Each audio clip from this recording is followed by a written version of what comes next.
Ngaji itu harus objektif. Objektif itu jujur.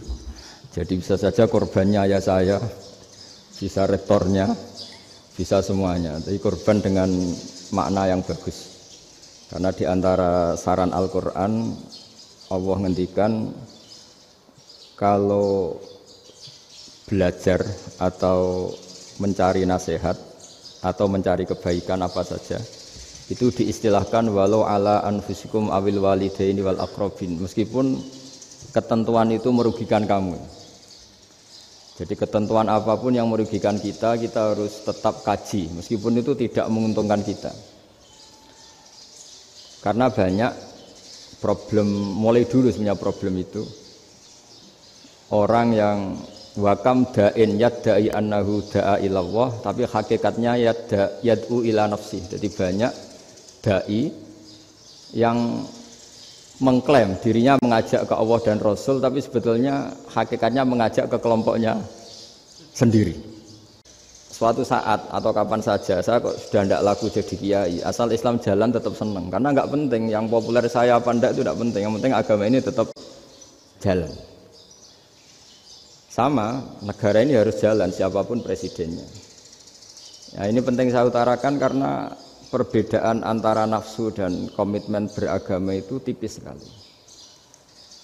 Sehingga dulu pernah ada cerita, ini bukti keadilan Rasulullah SAW. Pernah suatu saat Nabi itu ngaji, yang ngaji seperti ini.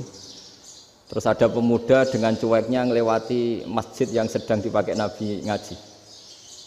Singkat cerita semuanya ngomel ya, bergumam. Celaka betul pemuda itu, ada Nabi ngaji kok tidak ikut ya. Tapi Nabi secara besar hati ngendikan, ini ada di beberapa kitab di Fadhailul Kasbi, keutamaan kerja. Kata Nabi, pemuda itu mau mencangkul di lahannya. Jika dia mencari nafkah untuk keluarganya, untuk kebaikannya, maka itu bagian dari ajaranku. Jadi Nabi berbesar hati bahwa kerja seperti itu bagian dari ajarannya. Jadi tidak harus datang ke majelis ngaji. Dan bisa saja yang sedang hadir itu ya orang yang hindari istrinya minta belanja, dari ngaji terus benar dituntut belanja kan gitu. Mungkin anak-anak UMM yang kesini daripada tengok-tengok yang Malang bosen jalan-jalan ke Rembang gitu. Ya, jadi nggak mesti benar juga niatnya gitu. Jadi ya sama itu. Jadi kalau di dunia kiai yang masih orisinil itu nafsu itu benar-benar dilatih.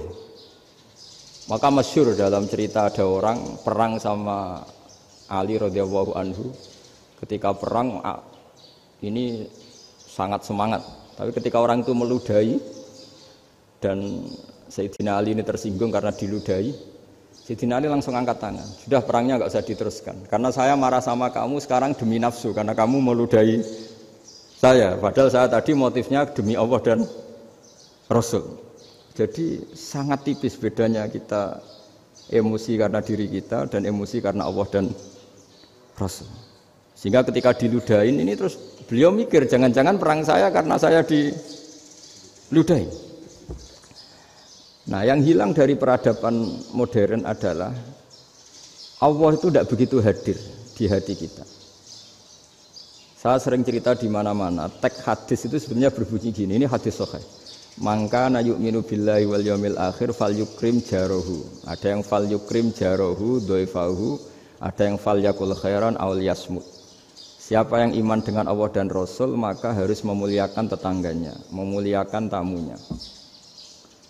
Dulu itu ada seorang ulama dipanggil anak muda, dibully terus sekarang. Wahai kiai, datang ke rumah saya. Datang kiai itu. Setelah sampai ke rumah orang itu, silakan kiai kembali ke rumahnya. Saya tidak butuh kiai. Kiai itu dengan riang kembali. Setelah di rumah dipanggil lagi. Pak Yai, silakan datang ke rumah saya. Datang lagi. Ya senyum-senyum kiainya santai. Wah, nggak jadi butuh Pak Yai. Silakan kembali lagi. Sampai 3 kali. Oh itu kalau rektor digitukan marah itu.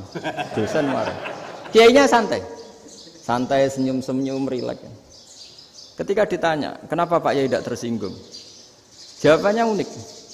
Anak muda, saya ini senang sekali nuruti perintah Allah, disuruh menghormati tetangga. Sehingga ketika Anda manggil ya saya datang.